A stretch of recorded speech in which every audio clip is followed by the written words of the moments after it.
Hi everyone, welcome to my channel and thank you for joining this video. So I wanted to start something that focused on mental health, mindfulness, breaking down barriers and stereotypes of diagnoses.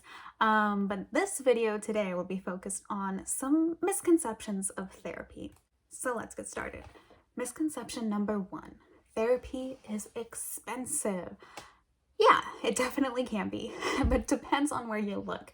If you're looking just at private practice, yes, therapy will be expensive. It can be upwards of $200 maybe. I usually see $150 or so. But you can also search for community resources. I know here in SoCal, there is the Southern California Counseling Center, and some places like this that will provide lower cost therapy, especially for low income families. That can definitely help out. Another thing that you can look for is to see if the private practice therapist has a sliding scale. So what this means is their usual fee may be $150, $200, something like that.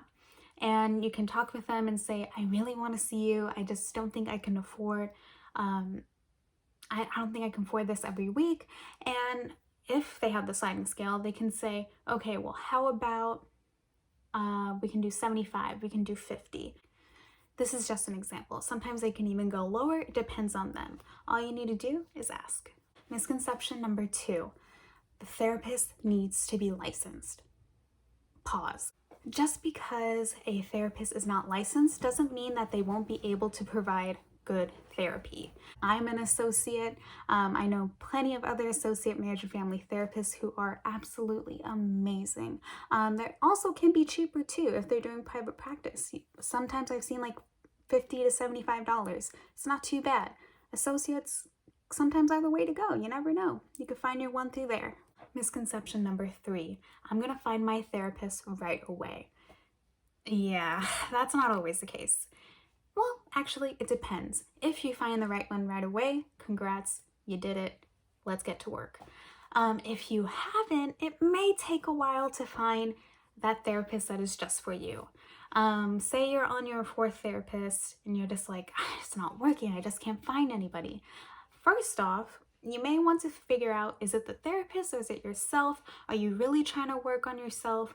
Or are you just trying to find somebody that is going to give you the validation that you want rather than work on what you need to work on? Also remember that in life, we need to try things to figure out what works for us, whether it's hobbies, careers. We need to figure out, are we good at this? Can we like this?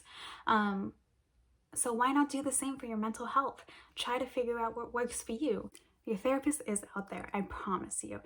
Just take your time, breathe, you'll be okay. You'll find one. Misconception number 4. Somebody just tell me what their therapist told them so I can apply it to my own life. Pause. You may have the same experience as someone, you may have the same anxiety, depression, but it doesn't mean that what this person learns in their therapy will work for you.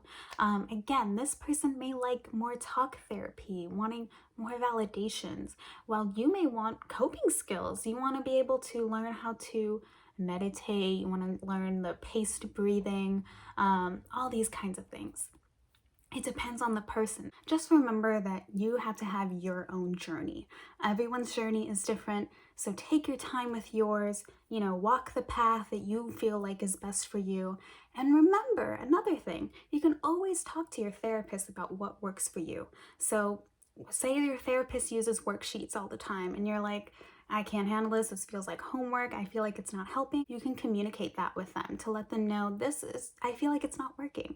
And hopefully, they listen to you, they will change it up, and you can even discuss like what goals you want to do, how you can achieve those goals.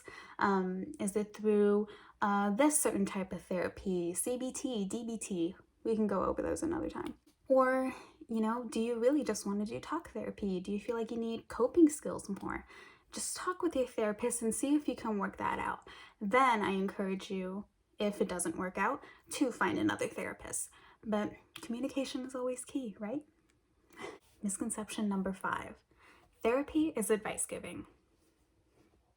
No, sir. No, sir. Therapy is not advice giving at all. And if your therapist is just giving you advice, I would recommend looking elsewhere. But If that's what works for you, go for it.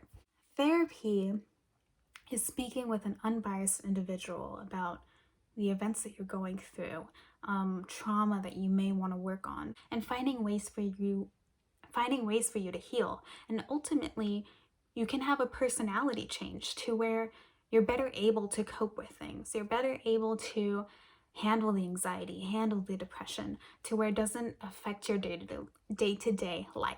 For example, for right now, you're probably anxious about driving a car, you're anxious about completing an assignment.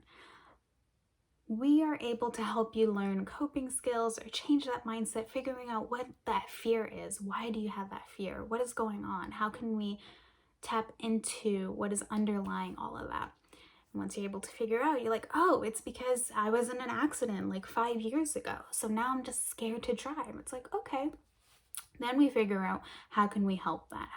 Do we do exposure therapy? Do we do this? Do we do that? It's all about figuring out what works for you. So in the end, think of a few months from that time. And at that point, you're like, wow, like I feel good. I can drive anywhere. Like I'm not even worried anymore. So that's what therapy is. You're able to handle that anxiety. You're able to figure out what was the underlying issue that stopped you from, that caused that anxiety, that caused that depression, and able to acknowledge it and like reassess and be like, okay, everything's gonna be fine. Like, I got this. You're good. So those are 5 misconceptions about therapy that I wanted to spread out there. I'm sure that there are always more. If you want, you can leave a comment and I could always make another video of this. Why not? I feel like it was pretty fun. And I hope that this helps somebody out there. Also leave comments about topics that you want to see later. I have a few already set in mind, but I would definitely love some more. So thank you guys so much. You can like, comment, subscribe, share this if you want to. All right, guys, I'll see you later. Stay safe and stay healthy. Bye.